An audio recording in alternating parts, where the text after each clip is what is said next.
Hi, this is Jenny Kassan here. I'm in a hotel room in Seattle. I'm here for a conference and a meetup with investors and entrepreneurs, and I just felt like I should share something that I've been thinking about lately that might be helpful to you if you're thinking about raising money for your business.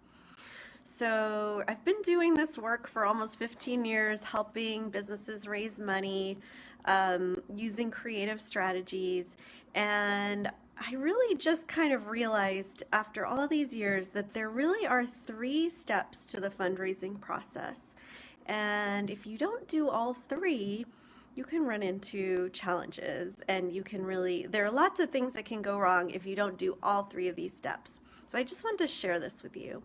So step one is probably the one that people spend the least time on and maybe don't do at all, but I think it's actually the most important, and that is planning how you're going to raise money. Putting together a plan, because there's so many different ways to raise money. It's a really good idea to think through exactly what it's going to look like for you. So putting together your plan, that's actually what I wrote about in my book called Raise Capital on Your Own Terms. It gives you 6 steps to take to plan your capital raising strategy. So there's 6 different pieces to the plan, but some of the really important pieces are figuring out how much you're going to raise. Are you going to raise just once? Are you going to raise multiple times? What are you going to do with the money? How is that going to affect your business? What is that, do you have projections of what's going to happen once you raise money? And what are you going to offer to investors? So that first part where you're looking at how you're going to use the money, what the effect will be on your business, how your business will grow over time, that really needs to inform what you offer to investors. So maybe you offer equity, maybe you offer debt. How do the investors get paid? Is it a dividend? Is it an interest payment? Is it, maybe you don't make any payments at all for quite a while until the business breaks even. There's just so many different ways that investors can be compensated. So really taking the time to figure out what that looks like. Also, you need to figure out your legal compliance strategy. So if you just start talking to investors without first having a legal compliance strategy, you could easily get yourself into a situation where you don't have, where you kind of narrow off some of the options. You preclude some options that might have been available to you if you had taken the time to think through your strategy. So step one is something you really want to spend some serious time and energy on, designing your strategy. I think if you plan to how you're going to raise money, that's almost like 90% of the work right there is creating your plan. Because if you have a good plan, you're just going to be so much more successful. You're going to know who to reach out to, how to reach out to them, what to say to them. So step one is creating your plan. Step two is creating the legal documents and doing the legal filings that make it legal for you to be raising money from investors. So once you have your plan and you know what am I offering to investors, your plan might include a term sheet that describes your offering, but you still need legal documents that your investors are going to sign. So that might be a subscription agreement and a certificate of incorporation describing the equity that you're offering to investors. It might be some kind of a loan agreement, a convertible note agreement. So you need those legal documents drafted before you can actually accept investment. And you also need to know what filings you need to do. Do you need to file a Form D? If you're raising money under Reg D, you need to file a Form D.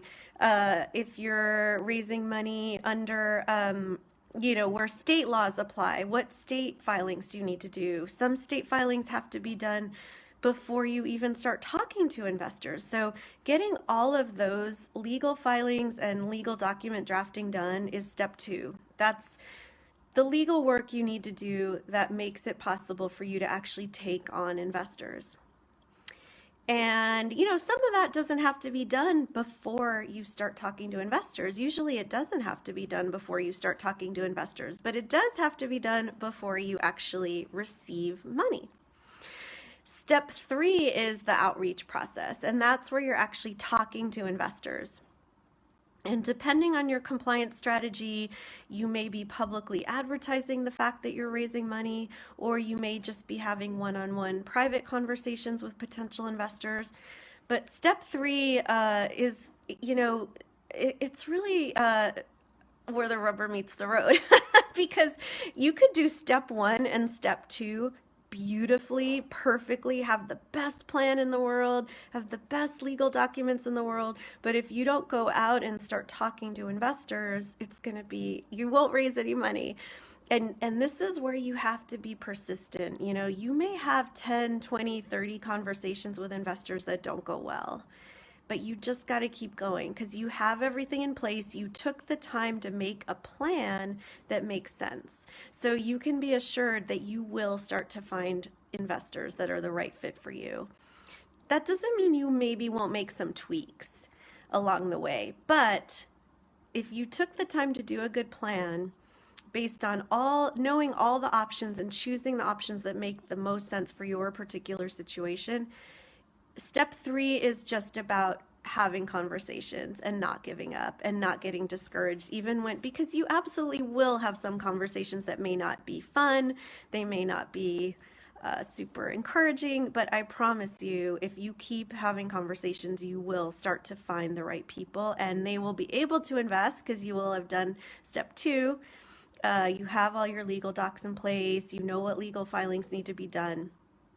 So I know it might sound kind of obvious, but I've honestly never thought of it this way before. It's a 3-step process, and all 3 steps need to be done. If you leave out any of the steps, you won't be able to successfully raise money. So I hope that was really helpful for you. I'm excited to have this new framework of thinking about how to raise money. And please go ahead and, ask any questions you have in the chat below in the comment section. Also, I did want to mention that if you're a woman entrepreneur or you identify as a woman and you want to raise money for your business, I am going to be having a summer retreat for women entrepreneurs towards the end of July.